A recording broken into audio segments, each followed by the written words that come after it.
Seringkali kita merasa bingung dengan sikap orang lain, seolah ada yang tersembunyi di balik senyuman atau tatapan mereka. Bagaimana sebenarnya cara kita memahami niat asli mereka? Selamat datang di Ruang Tumbuh. Chapter 1, Mengapa Sikap Itu Penting? Sikap seseorang bisa jadi lebih berbicara daripada kata-katanya. Saat kita berinteraksi, kita seringkali tidak hanya mendengar apa yang mereka katakan, tapi juga melihat bagaimana mereka berperilaku. Mungkin ada yang terlihat tenang saat berbicara, tapi di dalam hati, mereka sebenarnya sedang berjuang dengan ketidakpastian. Memahami sikap ini penting agar kita dapat menginterpretasikan niat mereka dengan lebih baik. Contohnya, jika seorang teman terlihat gelisah saat membicarakan rencana bersama, bisa jadi ada ketidaknyamanan atau ketakutan yang perlu kita telusuri lebih dalam.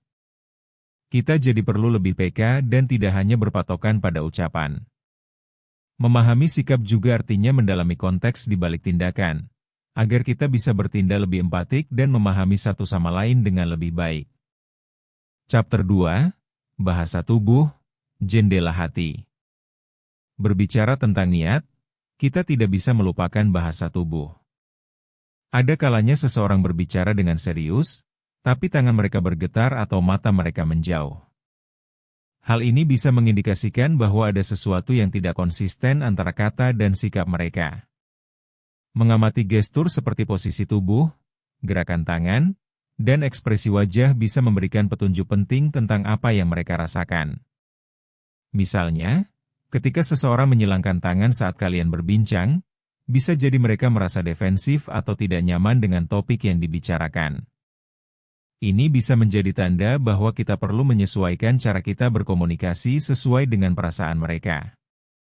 Dengan memahami bahasa tubuh, kita bisa lebih tepat dalam menilai niat yang sebenarnya tanpa harus tergantung pada informasi verbal semata.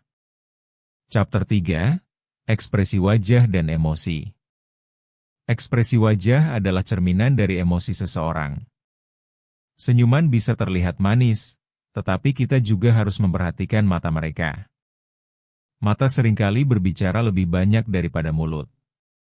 Ada kalanya seseorang tersenyum, tetapi mata mereka menyiratkan kesedihan atau bahkan kebohongan. Jika kita mencermati ekspresi ini, kita bisa menangkap sinyal yang mengatakan bahwa tidak semuanya sesuai dengan apa yang ditampilkan. Kadang-kadang, kita perlu bertanya lebih lanjut atau memberikan ruang bagi mereka untuk mengungkapkan perasaan yang sebenarnya. Ini akan membantu kita membangun hubungan yang lebih otentik dan mendalam. Ingat, ekspresi wajah bisa sangat bervariasi tergantung pada budaya dan pengalaman pribadi. Jadi kita juga perlu bersikap sensitif terhadap konteks seperti ini. Chapter 4, Suara dan Intonasi. Suara dan intonasi juga bisa memberikan banyak informasi. Suara yang tegas mungkin menunjukkan kepastian, sedangkan ada yang ragu bisa menjadi tanda bahwa seseorang merasa tidak percaya diri.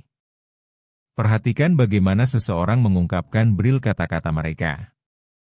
Jika mereka berbicara pelan, bisa jadi mereka merasa cemas atau tidak nyaman dengan topik yang diangkat.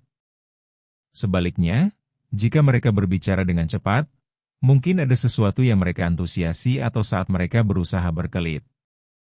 Mengenali nuansa ini bisa membantu kita menghargai perasaan mereka lebih dalam. Komunikasi bukan hanya tentang kata-kata, tetapi juga bagaimana cara kita mengucapkannya. Kita juga bisa memperbaiki komunikasi kita sendiri dengan menjelaskan dengan lebih jelas agar niat kita tidak disalahartikan. Chapter 5, Kesimpulan, Akses Menuju Pemahaman. Dalam hubungan sosial, membaca niat seseorang bukanlah hal yang mudah. Namun, dengan memperhatikan sikap, bahasa tubuh, ekspresi wajah, serta intonasi suara, kita bisa mulai mendapatkan gambaran yang lebih jelas mengenai apa yang sebenarnya mereka rasakan. Ini juga merupakan proses belajar bagi kita agar bisa lebih peka dan memahami orang-orang di sekitar. Mengasah kemampuan ini tidak hanya akan membantu kita dalam berkomunikasi, tetapi juga dalam membangun kedekatan yang lebih baik. Kita perlu ingat bahwa setiap individu memiliki latar belakang dan pengalaman berbeda yang mempengaruhi sikapnya.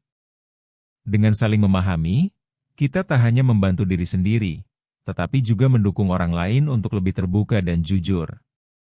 Jika kamu merasa bermanfaat dengan apa yang kita bahas, jangan ragu untuk subscribe Ruang Tumbuh dan bergabung dalam perjalanan kita untuk menjadi lebih baik. Bertumbuh itu proses, bukan lomba.